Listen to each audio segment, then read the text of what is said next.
बिस्मिल्लाहिर्रहमानिर्रहीम। आज हम मॉडल वर्ब्स में देखेंगे कि जी मे को किस तरह यूज़ किया जाता है। सबसे ज़्यादा जो वर्ड मॉडल वर्ब में यूज़ होता है यही मे है।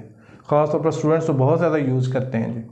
तो इसको भी अगर हम देखें तो मॉडल वर्ब की तरह इसकी फॉर्म्स मौजूद नहीं होती। जैसे अगर हम कहें कि जी मे की सेकंड फॉर्म माइट होती है तो थर्ड कौन सी होगी, हम फर्स्ट कर लेते हैं वो भी माइट है। तो फिर फोर्थ कौन सी, कहीं मेंग लिखा हुआ आपने नहीं देखा होगा, तो लिहाजा वो नहीं होती। ये अलग-अलग मॉडल वर्ब है, यानी मे अलग मॉडल वर्ब है और माइट अलग मॉडल वर्ब है। आम तौर पर मिसकंसेप्शन ये है कि मे प्रेजेंट में यूज़ किया जाता है और माइट पास्ट में यूज़ किया जाता है। लेकिन आपको ये पता है कि जो मॉडल वर्ब की बेसिक तीन चीज़ें हैं उसमें तो यही है कि ये टेंस फ्री होते हैं, इसका तो टेंस से कोई लेना देना नहीं होता। और अगर हम ये तसव्वुर कर लें कि ये प्रेजेंट या पास्ट का चक्कर है तो फिर वो जो तीन मेजर ट्रेट हैं किसी भी मॉडल वर्ब के वो पूरे नहीं होते। तो लिहाजा ऐसा कुछ नहीं है जी। देखते हैं जी मे को। तो मे आई गो टू ड्रिंक वाटर, ये फेवरेट कोटेशन है स्टूडेंट्स की और हर क्लास में बोली जाती है। और हम आम तौर पर किसी से इजाज़त लेने के लिए एक ही स्ट्रक्चर बोलते हैं। हालांकि 10-12 स्ट्रक्चर हैं जैसे आप ये इजाज़त ले सकते हैं depending upon the degree of respect, कि आप जैसे इजाज़त लेना चाह रहे हैं तो उसके लिए आपका डिग्री ऑफ रिस्पेक्ट क्या है, उस हवाले से स्ट्रक्चर चेंज हो जाता है। लेकिन आज हम मे को डिस्कस करेंगे। तो मे का मतलब होता है जी 30% श्योर, ये बात याद रखिएगा जी। मे आई गो टू ड्रिंक वाटर, ये पूछा जा रहा है, इजाज़त ली जा रही है कि मुझे इजाज़त है कि पानी पीने की। यू मे गो नाउ, अब आप जा सकते हैं, ये सेंटेंस हम बोलते हैं।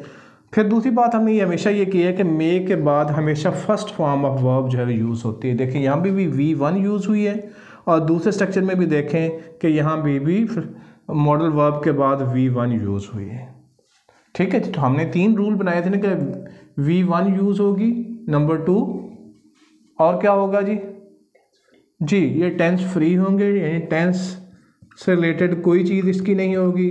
और तीसरी बात कौन सी थी?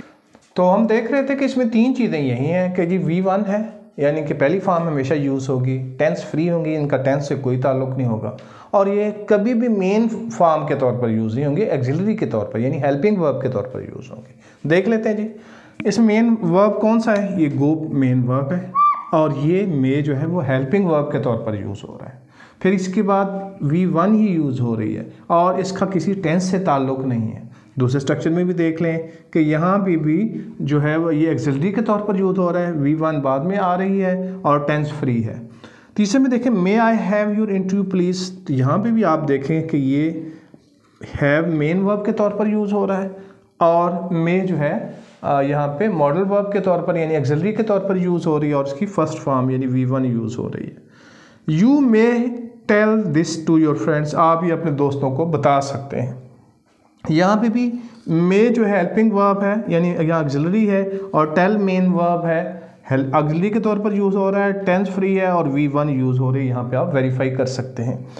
मे यू लिव लॉन्ग, अब यहाँ पे भी मे और लिव मेन वर्ब है, मे जो है उस जो है वो हेल्पिंग वर्ब के तौर पर ऑक्सिलरी के तौर पर यूज़ हो रहा है। तो इन सारी चीज़ों में हमने देखा कि 3 ट्रेड जो कि मौजूद हैं किस चीज़ के, मॉडल वर्ब्स के, वो यहाँ मे के अंदर पाए जाते हैं। तो लिहाजा मे यहाँ पे मॉडल वर्ब के तौर पर यूज़ हुआ है। Thank you.